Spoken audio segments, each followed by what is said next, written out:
Hello viewers, good evening. कैसे हैं आप सब? मुझे आशा है आप बहुत अच्छे होंगे, स्वस्थ होंगे, मंगल होंगे और अपने फेस्टिवल में काफ़ी व्यस्त भी रहे होंगे और अपने परिवार के साथ समय व्यतीत कर रहे होंगे।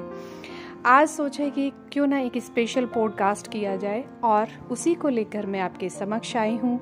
तो आइए शुरू करते हैं आज का स्पेशल पॉडकास्ट।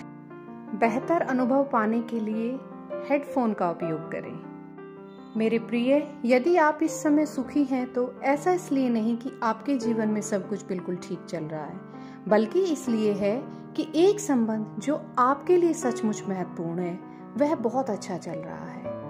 और यदि आप जीवन में इस समय दुखी हैं तो इसलिए नहीं कि आपके जीवन में सब कुछ गड़बड़ चल रहा है, बल्कि इसलिए कि एक संबंध जो आपके लिए सचमुच महत्वपूर्ण है उसमें कुछ ना कुछ गड़बड़ चल रही है। मेरे प्रिय, संबंध तो बीज की तरह होते हैं, उन्हें पोषित और विकसित करना पड़ता है। अपेक्षाएं खरपतवार की तरह होती हैं, वे अपने आप पनपती रहती हैं। जब आप किसी संबंध को बनाए रखने के लिए अपनी ओर से बहुत कुछ देते हैं तो अपेक्षाओं को नियंत्रित रखा जा सकता है, परंतु जब किसी संबंध को उपेक्षित छोड़ दिया जाता है और उसमें असावधानी और लापरवाही आ जाती है तो ये अपेक्षाएं उस संबंध की जड़ें हिला देती हैं। जिन संबंधों में ठहराव आ जाता है उनमें पनपती अपेक्षाएं ही हमारी समस्याएं बन जाती हैं। मेरे प्रिय, लेकिन कुछ संबंध ऐसे होते हैं जिनके बारे में हम मानकर चलते हैं कि ये तो बिल्कुल ठीक रहेंगे ही, कि इसमें तो कुछ गड़बड़ होने वाली नहीं है, और इसलिए इन संबंधों का पोषण तथा विकास करने की भी हमें कोई आवश्यकता नहीं है। अपेक्षाएं तो पनपती चली जाती हैं, लेकिन संबंध को बनाए रखने के लिए आवश्यक कोशिशें नहीं की जाती, जिसके स्वरूप सद्भावना की जमा पूंजी समाप्त हो जाती है, बल्कि जितना जमा की जाती है उससे भी अधिक निकाल ली जाती है। ऐसी स्थिति में आपके द्वारा बोले गए हर एक शब्द के लिए आप दोषी ठहराए जाएंगे। आपकी हर हरकत पर सही गलत का ठप्पा लगाए जाने लगेगा। वाक युद्ध छिड़ जाने और दरवाजा धड़ाम से बंद किए जाने जैसी घटनाएं आम हो जाएंगी।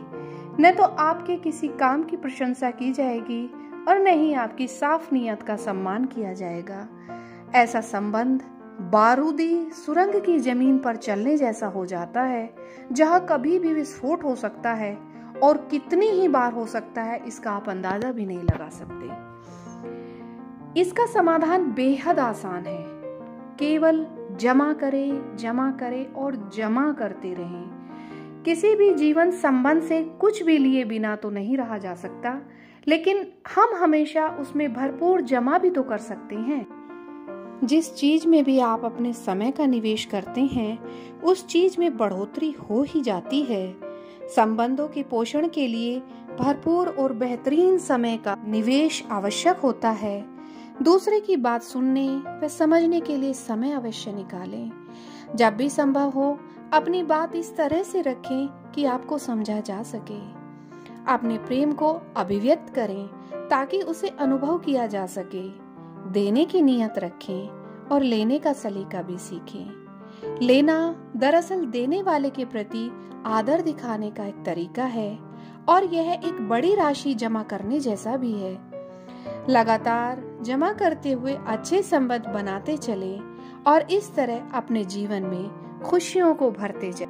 मेरे प्रिय, पौराणिक कथाएं भी तो बताती हैं कि देवताओं के संबंधों में भी समस्याएं रही हैं।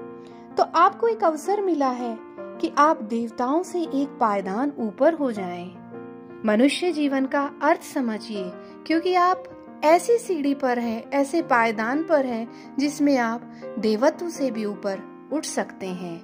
बस आवश्यकता है एक तरीके से जीवन को यापन करने की, जागृति की। तो अपने भीतर संबंधों के प्रति जागृति लेकर आए। और अंत में अपनी वार्ता के मैं आपको इतना ही कहना चाहती हूँ कि अपने बच्चों के लिए हम ही वह इकलौती गीता है जिसे वे अपने जीवन में धारण करेंगे। हम ही वह इकलौती कुरान है जिसे वे अपने जीवन में पढ़ेंगे। हम ही वह इकलौता वेद है जिसे वे देखेंगे। हम ही वह एकमात्र बाइबल है जिसे वे अनुभव करेंगे।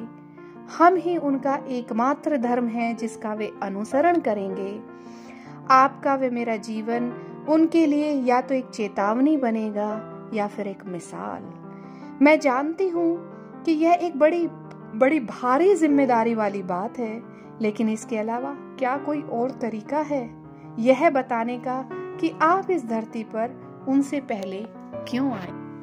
व्यूवर्स, अगर आपको मेरी ये वार्ता अच्छी लगी है, मेरा ये ऑडियो पॉडकास्ट, स्पेशल पॉडकास्ट अच्छा लगा है, प्रिय लगा है, तो मेरे इस पॉडकास्ट को ज़्यादा से ज़्यादा लाइक करें, शेयर करें और मेरे चैनल को सब्सक्राइब करें।